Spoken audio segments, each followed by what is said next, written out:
from chapter 80, you write, the various psychic or magical phenomena that any spirits produce on their own, if they are strong enough, or through mediums and sensitives, is of the lower or time-space order of materialistic spirits. What about psychic phenomena that occurs as a result of direct contact with a living master? Is such phenomena not coming from a higher place? Well, I'm not sure what you mean by phenomena exactly, so you might want to specify that. Well, I guess I asked that question. And it then may not be called psychic phenomena as such, see. You're talking about maybe things that arise relative to resonance, see, with certain beings, because of the reality they're in, and they rub off. And then but that's not, I mean, I wouldn't say that's psychic phenomena, that's just natural law of resonance.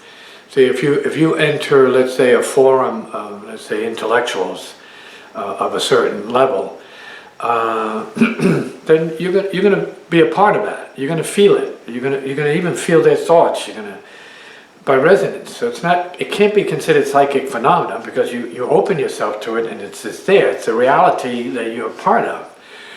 If you enter, let's say, athletes, and you start to feel your resonance with them, we can't say it's a psychic phenomena per se, but it is phenomena that is based upon the exchange. See? And it's just natural to pick up on what is going on there and feel it. And people will say, if you're in an athletic thing, they say, well, you got nice legs, you'll be good at this, or they start to judge you by your physical. And so you understand that, if it's artistic, they say, oh, your hair is this way. If you enter a group of photographers and videographers, they're going to see your face, and they're going to see your hands and your nails, and everything about you physically, and the kind of textures you're using and your colors. And you take that on for a minute. So it's the same when you enter the company of the spiritual. It's not like psychic phenomena as such. It's not that. It's not generated as psychic phenomena. It's just then presence. You enter presence and you start to participate and feel the presence. So what do you mean then by psychic phenomena in the lower sense? Well, in the lower sense, then we're talking about things that show up in terms of like negative energy, psychic, negative energy, say negative psychism. See, bad vibes, you can see, that is it. And it's the lower psychic stuff. See, heavier energies. And so remember, psychics pick up on the lower energies. You have the psychics that work for the police, they pick up on the lower energies. They're very sensitive to the death energies. Those are the lower energies. They're not the higher energies, But they are lower energies that are very important for certain people to be attuned to because that's their job, that's their function, that's their sacred function.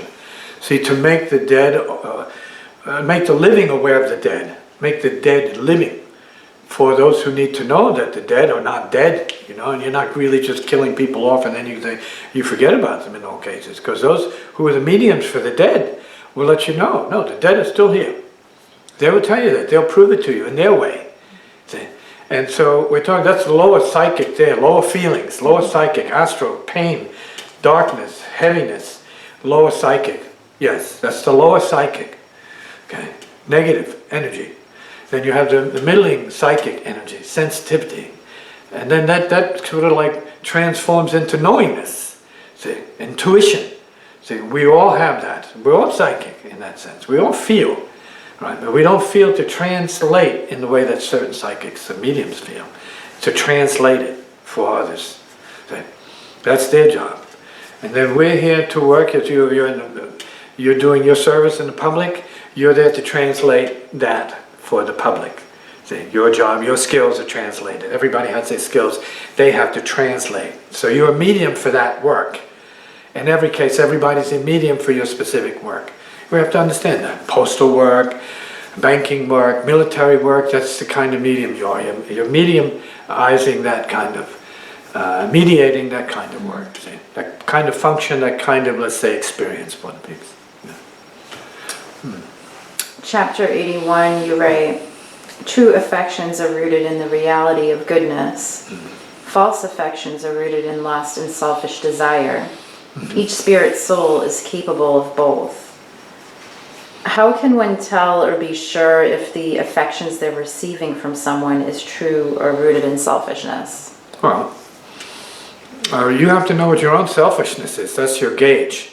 When you're self-gratifying or selfish in terms of your own needs, and then you see other people doing the same thing. See? And then you can tell them when you have any kind of real exchange, well, that's for you. You're doing that for you. And then others will say, well, yeah, I'm doing this for me, so this is really about me, and you're me, and together our me's are battling to see who can get the most out of it. That's a marriage, by the way. That's an ordinary marriage. Who's getting the most of the power shares there? But then givingness is very different. Givingness is like no concern for any of that. Giving is giving to give. See? And it's for giving. Giving is for giving, right? Literally. Forgiving and forgiving people. See? So forgiveness then is forgiving, and you're giving as a result. You're giving the givingness that forgives everybody for what it is that they do, or what it is that they are, what it is that they're not, what it is that they've done that's bad or good. It's all forgiven. Okay? From the heart of the spiritual, it's all forgiven. Now what? See? Did you learn your lesson? Now what? See? It's already forgiven. So you know when it's spiritual giving as distinct from a selfish judgment. Talking about self-judgment. It's selfish judgment. And compassion is compassion. It's its own reality. So continue. So are true affections more common? Selfless. True affections are selfless in a sense. And when we're talking about true affection, you look at true affection in terms of a person and their pet, their loved one. Let's call it a pet. I mean, it's a loved one. It's a being. So we don't have to reduce it to just a pet. See? So it's a loved one. Could be a snake, could be whatever, could be a rock. I mean, whatever you're given here to resonate with, that's your loved one. Your heart goes into it. Who's to judge it beyond that? I mean, you have your thing to love. That's your purpose. Your heart goes out. Your heart, you have resonance with it. See? So that's the same at all the levels. It's a resonance thing. Straight up the board. And humans have the same thing, and advanced humans have the same laws that are applied to them. They're resonances with certain beings that seem to be fewer than others, but we're talking about resonances working throughout the whole field of, let's say, inflow and outflow, breathing. And it's just a matter of breathing. I can breathe that, I can't breathe that. I can breathe better here, I can't go to a gas station and breathe that too much. So there are limits. Everything that you're able to, let's say, intake properly and gracefully may be considered benign, and that which you feel is toxic, then that's not so good. See? So we're talking, relative to the individual's perceptions in all cases. In chapter 82, you write, not all spirit protectors or guides are good. Why or how would someone end up with a protector or guide who is not good? Well, because everybody needs the not good, sometimes before they can get to the good. Okay? And sometimes when you've been good and then you get a not good, that means you've got to be better. See? And that's what it puts you. It puts you on yourself in terms of your judgment, and maybe you have to advance your goodness perception. You have to advance yourself. See? Because the good is good, and infinitely so, if the good is real good. See? It goes to its source. The good is ultimately goodness. See? And what we're talking about is maybe good, or this is good for me, and that's selfish, then the good for me is maybe not the best good that there is to be for you. And then so you got to say, well, I thought this was good enough for me, and then it wasn't good enough for me. I realized it wasn't good at all, and I realized she was good enough for me, or he was good enough for me, but then when I got into what the goodness really was, I realized it wasn't good at all. Then we see the relativity of what it is that's being spoken about here.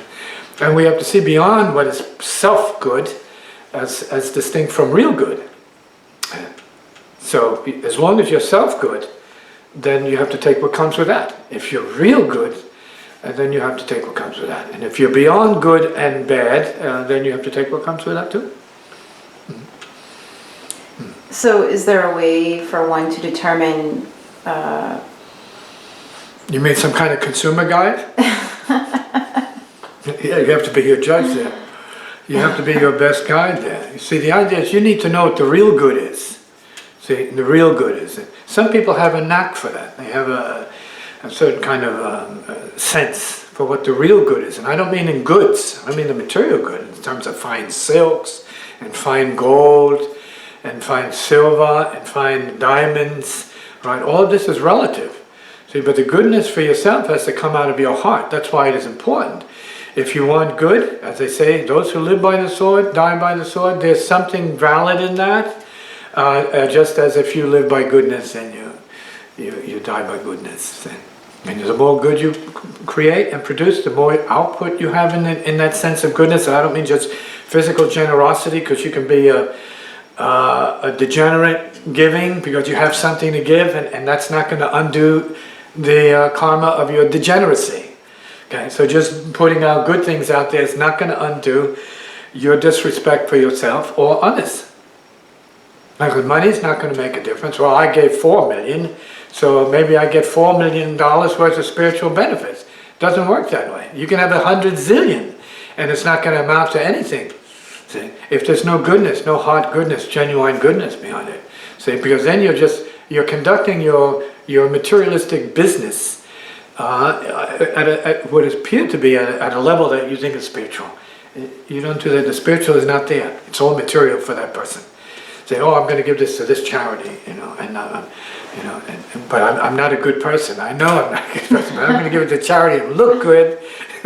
See, I gave it to charity. I give to these charities, and then all of a sudden you're a good person. No, your heart has to be good. See, yeah. And you're giving more to everybody. See, without having to move your wallet. So give goodness. It's not about your wallet value, it's really about your heart value. So we got to go back to heart-centric operations, heart-centric, say, communications, heart-centric activities, heart-centric relations, for the most part. Yeah. What about someone who just feels stuck and they feel that they can't give in any other way but that? I mean, well, then you give in that way, but the idea is at some point you want to realize that what you're giving is nothing but self-serving. You have to get to a point where you're actually evolving and progressing in your consciousness.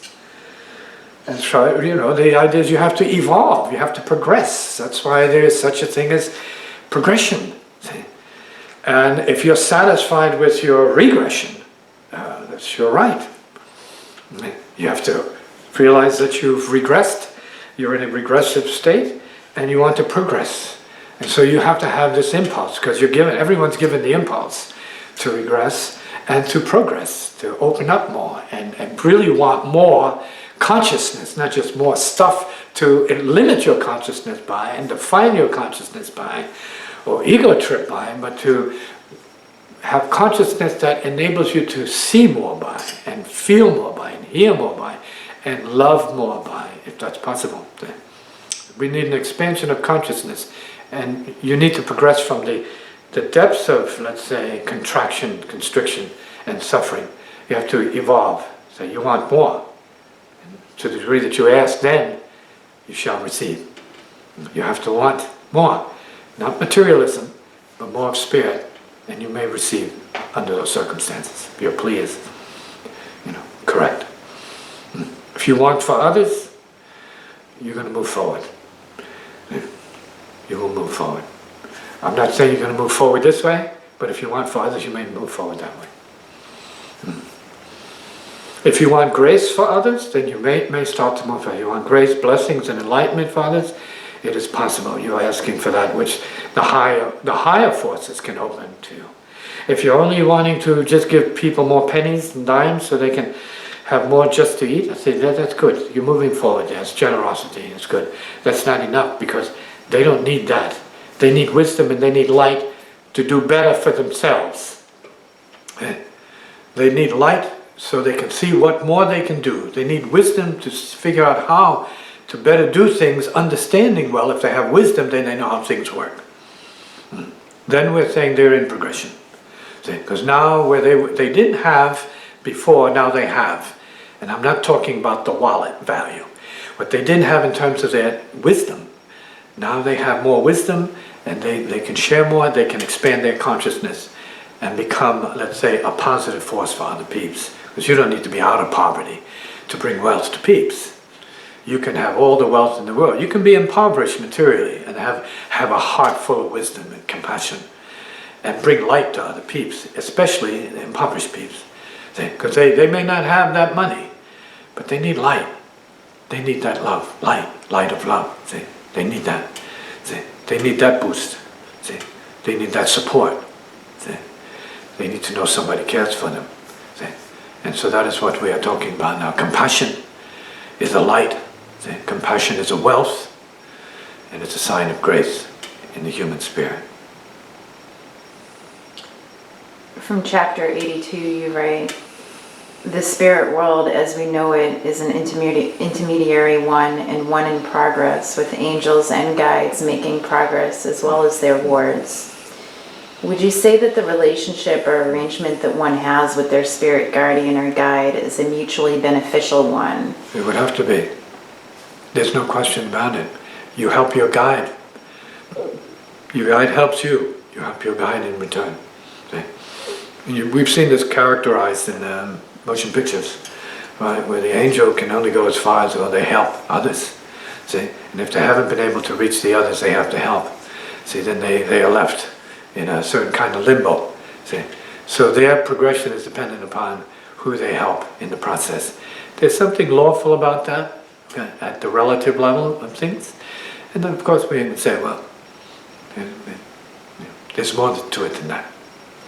There's more mystery to it than that. Well, So you're saying then that the spiritual progress of both is dependent upon the level of cooperation that exists between the two? at a certain point, yes. And then of course, like in the case of masters, they just give to everybody without any concern whatsoever. It just goes out. It's a radiance that goes out like the sun goes out to all beings.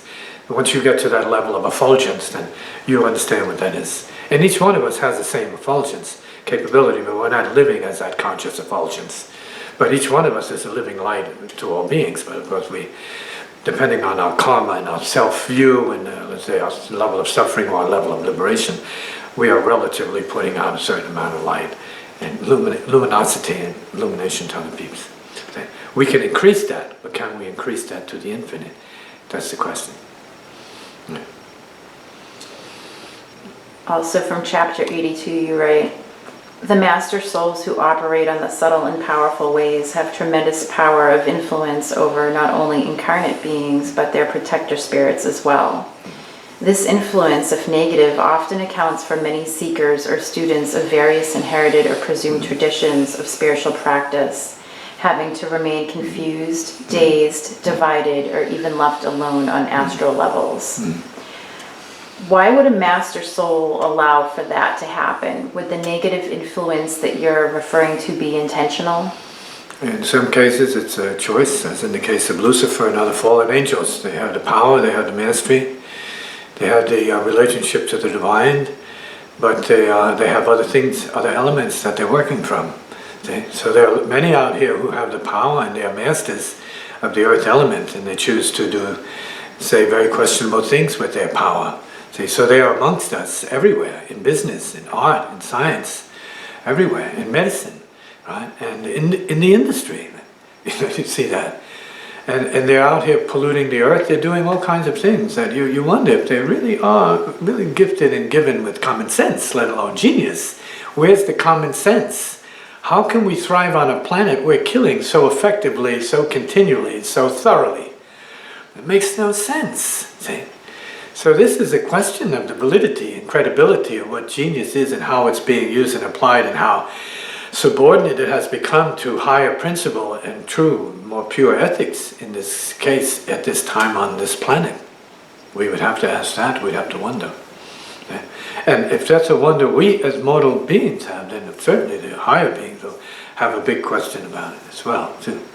See? But the support and the grace is still nevertheless here to lift up even the lowest of the low to a higher place before they pass into the next dimension of, let's say, the astral dimension, or wherever their progression, let's say, requires them to be. And so the grace goes out, it's infinite, and there's no question about that. Regardless of what the condition of the earth is, there's more than this, obviously. It goes on infinitum. Infinitum.